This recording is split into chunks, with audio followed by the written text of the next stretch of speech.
Hi friends, welcome to fashion toward cinema. நம்ம சூர்யானனோட தற்போதைய cinema வாழ்க்கை பயணம் எப்படி போயிட்டுருக்கு அப்படின்ற விஷயத்த ஒரு 2 சினிமா அப்டேட் மூலமாக இன்றைக்கி நம்ம இந்த வீடியோவில் பார்க்க இருக்கிறோம். முதல்ல நம்ம சங்கர் சாரை இப்படியாக ஒரு படம் எடுக்க சொன்னால் அதுக்கு வக்கு இல்லாமல் ஆல்ரெடி எடுத்து முடித்த ஒரு படத்துக்கு மேலே பார்த்தீங்கன்னா உருப்படாத ஒரு வழக்கு வந்து போட்டுருக்காரு. பின்குறிப்பு Shankar notice. Attention to all as the copyright holder of the Su Venkatesan iconic Tamil novel Navayuga Nayagan Velpari. I am distributed to key scenes from being ripped off and used without permission in many movies. Really upset to see important key scenes from the novel in a recent movie trailer. Kindly refrain from using the scenes from the novel in movies. Web series and many medium respects creators rights refrain from unauthorized adaptations of scenes. Refrains from or face legal action. இவர் periodic film எடுத்தால் எந்த லட்சணத்தில் இருக்கும் அப்படின்றது தான் நம்ம Indian two ட்ரெய்லர்லேயே பார்த்தோமே.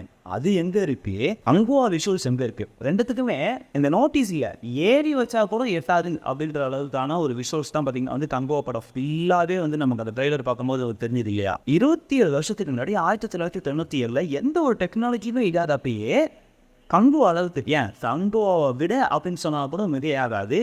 அந்த அளவுக்கு வேற மாதிரி மருதநாயகம் அப்படின்ற ஒரு படைப்பை பொறுத்தவர் தான் நம்ம கமலஹாசன் சார்.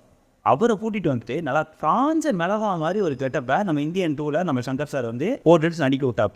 அப்படி என்னதான் அந்த நோட்டீஸில் சங்கர் சார் குறிப்பிட்டிருக்காரு அப்படின்ட்டு தமிழை நம்ம மொழிபெயர்த்து பார்த்தோம் அப்படின்னா சு வெங்கடேசன் சாரோட வேல்பாரி அப்படின்றது நாவல் இல்லை, அதோட கீ சீன்ஸோட மேஜர் டிஸ்ட்ரிபியூஷன்ஸ் எல்லாமே பார்த்தீங்கன்னா வந்து நம்ம சங்கர் சார் கிட்ட தான் இருக்குது.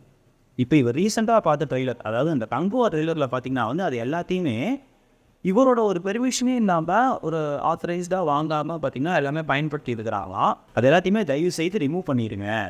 அப்படி நீங்கள் ரிமூவ் பண்ணலை அப்படின்னா நான் வந்து அந்த கங்குவா படத்து மேலே ஒரு லீகல் ஆக்ஷன் எடுப்பேன் அப்படின்ற மாதிரி வந்து சொல்லியிருக்கிறாரு. இதுதான் அந்த நோட்டீஸில் வந்து மென்ஷன் பண்ணிட்டு இருக்கிற ஒரு விஷயம். அது ஒன்றும் இல்லை, கங்குவா ட்ரெய்லர் பார்த்துருப்பாரு.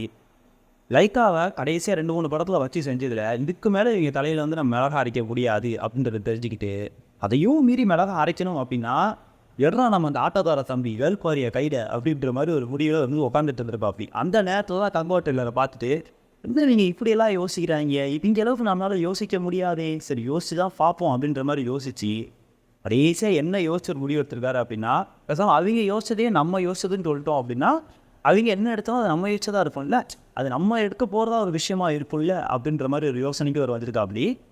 அதுதான் இந்த நோட்டீஸ்க்கான ஒரு விளைவு.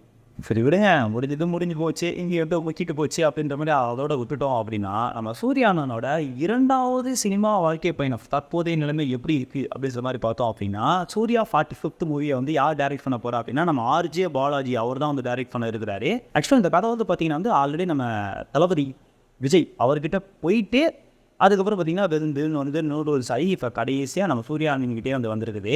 Vijay sir reply to RJ Balaji sir, ஏன்னா நானே சினிமாவில் என்னோட கடைசி காலகட்டத்தில் அந்த படம் ஓடவே இல்லைனாலுமே அதை ஓடிடுச்சு அப்படின்னு சொன்னால் நம்புகிற அளவுக்கு ஒரு படமாக ஒரு டேரக்டர்ஸ் கூடலாம் ஒர்க் பண்ணிக்கிட்டு இருக்கேன்.